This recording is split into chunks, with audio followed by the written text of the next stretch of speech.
Bismillahirrahmanirrahim and Assalamu alaikum. Welcome to Ladybird School online lectures. Dear students, today we will start unit number 1 which is the alphabet rhyme. Students, आपने alphabets तो पहले भी पढ़े हुए अपनी prep class में. ये letters होते हैं like A, B, C, D and onwards. Rhyme होता है सेम साउंड, वो मैं अभी आपको पोएम में साथ साथ भी बताऊंगी. सो बिफोर स्टार्टिंग मैं आपको ये बताना चाहूँगी, रिवाइज करवाना चाहूँगी कि आप लोगों ने अपनी प्रेप क्लास में ऑलरेडी लेटर्स एंड अल्फ़ाबेट्स तो कंप्लीट कर ली हैं A to Z, बट अब हम छोटी छोटी पोएम्स पढ़ेंगे और वर्ड्स पढ़ेंगे एंड सेंटेंसेस पढ़ेंगे. So let's start our poem. ABCDE. Eating apples is good for me. अब आप यहाँ पर देखें, ई एंड मी ये सेम साउंड्स आ रहे हैं ना, इनको हम कहते हैं राइम. तो अब इसका मतलब क्या है? एप्पल्स खाना मेरे लिए अच्छा है. FGHIJ. I can eat once every day.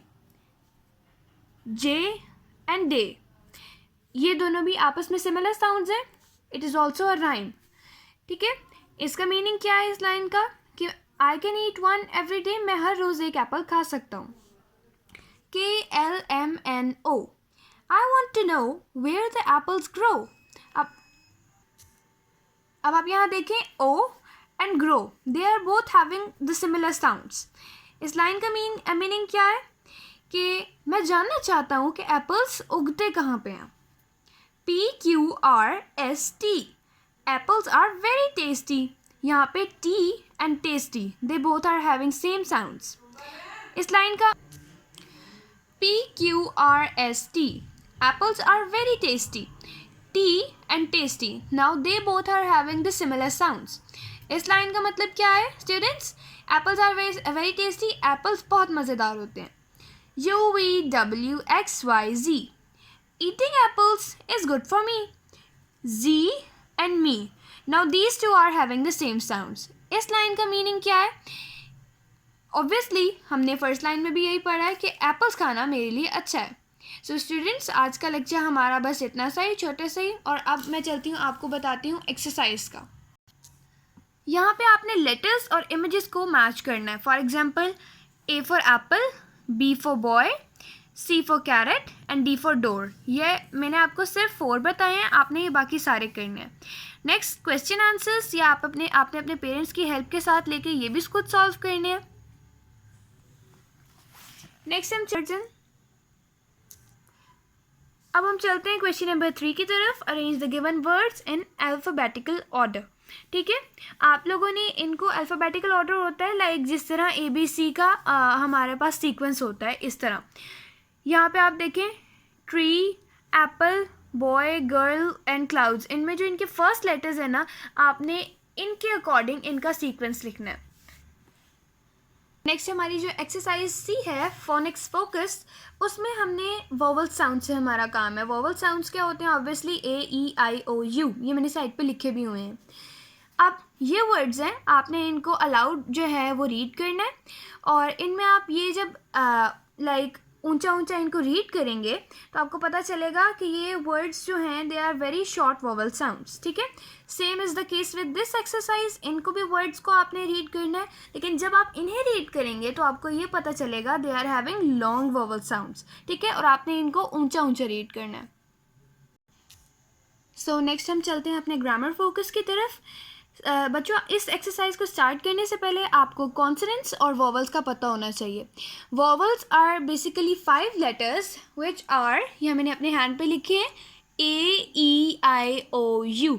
ये आपको याद करने हैं. आप जब ये याद करेंगे तभी आप इस एक्सरसाइज को सॉल्व कर पाएंगे. ठीक है, अब A to Z अल्फ़ाबेट्स जो होते हैं ना, वो टोटल 26 होते हैं. आप इनको काउंट भी कर सकते हैं. A to Z जब आप काउंट करेंगे आपको पता चल जाएगा कि 26 होते हैं. 26 में से अब 5 तो हमने पढ़ लिए जो वॉवल्स हैं. ठीक है, अब हम 5 माइनस करते हैं तो हमारे पास 21 लेटर्स जो हैं वो पीछे रह गए.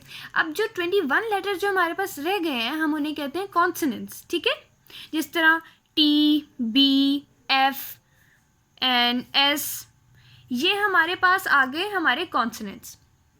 सो अब डियर स्टूडेंट्स, एक और बात जो आपने याद रखनी है वो ये है कि जो कॉन्सोनेंट्स होते हैं ना 21 लेटर्स, उनके साथ हम आ यूज़ करते हैं. ये देखें, इन सब के साथ आ यूज़ हुआ है. और जो वॉवल्स होते हैं ना उनके साथ हम एन यूज़ करते हैं। ओके, सो ये आपकी सेल्फ असेसमेंट है। आपने यहाँ आ और एन से ये ब्लैंक्स फिल करनी है। और आपको आ और एन का पता कैसे चलेगा? ये जो वर्ड है हमारी ब्लैंक के जो बाद हमें वर्ड्स दिए हुए हैं, इनमें आपने देखना है कि फर्स्ट लेटर हमारे पास, ये जो फर्स्ट है, ये देखें B, A, E and Y, ये एक कॉन्सोनेंट है या तो फिर ये वॉवल है। अगर तो ये वॉवल होगा तो पीछे एन आएगा, और अगर ये कॉन्सोनेंट होगा तो पीछे आ आएगा। So next we come to our writing focus. Writing focus में हमने अब अपनी जो चीज़ सीखनी है वो है sentence building.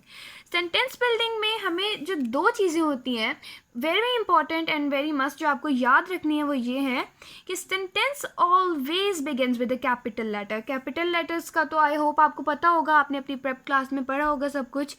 And the second thing is a sentence always ends with a full stop. Full stop is like this. तो अब आपने अपनी सेल्फ असेसमेंट में क्या करना है, अपना जो सेंटेंस आपका जहाँ पे स्टार्ट होगा आपने वहाँ पे कैपिटल लेटर्स लिखने हैं, ठीक है, और जहाँ पे आपका सेंटेंस एंड होगा वहाँ पे आपने फुल स्टॉप पुट करना है। सो पेज नंबर 6 पे अब हमारी जो फर्स्ट टॉप पे एक्टिविटी लिखी हुई है, ये तो बहुत मज़े की होगी, आपको लिखते हुए मज़ा भी आएगा। आपने जस्ट अपना नेम राइट करना है और ये ध्यान रखना है कि नेम का जो फर्स्ट लेटर होगा वो कैपिटल लेटर होगा। ओके, अब हम अपनी एक्सरसाइज जी की तरफ आते हैं, विच इज़ फन टाइम। अब इस एक्सरसाइज जी में आपने करना क्या है, आपने ये रिडल्स होती हैं बच्चों, पहेलियाँ, सिंपल, आपको मज़ा भी आएगा सॉल्व करते हुए। इनको सॉल्व करना है, ठीक है। आपने यहाँ ब्लू बॉक्सेस में लिखना है कि आंसर लिखना है और साइड पे आपने इनकी पिक्चर्स ड्रॉ करनी है। एंड आई होप कि आपको बहुत मज़ा आएगा। तो चलें पहले हम रिडल सॉल्व करते हैं। आई एम स्वीट, मैं बहुत मीठा हूँ। एंड आई एम रेड, और मैं रेड हूँ, लाल हूँ। I am going to eat, और मैं खाने वाली चीज़ हूँ। What am I am a apple. So चलिए अब हम अपनी फर्स्ट रिडल पढ़ते हैं। I am sweet and red, मैं मीठा हूँ और मैं लाल हूँ।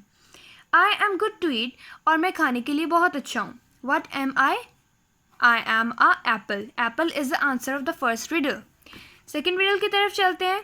आई एम टॉल, मैं लंबा हूँ, एंड ग्रीन, और सब्ज हूँ।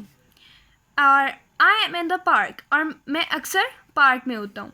What am I am a tree. Last riddle की तरफ चलते हैं। आई एम राउंड, मैं राउंड हूँ। एंड आई एम येलो, और मैं येलो हूँ, मेरा कलर येलो है। I am in the sky, और मैं स्काई में होता हूँ। What am I. So students, यहाँ पे आप अपनी ब्रेनस्टॉर्मिंग करें थोड़ी सी, और ये आपका होमवर्क है, आपकी सेल्फ असेसमेंट है, आपने इसको खुद सॉल्व करना है। सो होप सो आपको सारी एक्सरसाइजेज और आज का लेक्चर समझ आया होगा। लेकिन फिर भी अगर आपको कोई भी डिफ़िकल्टी होती है तो आप व्हाट्सएप नंबर पर जो कि प्रोवाइडेड है उस पर हमें टेक्स्ट कर सकते हैं। ओके, अल्लाह हाफिज़ and have a very nice and pleasant day.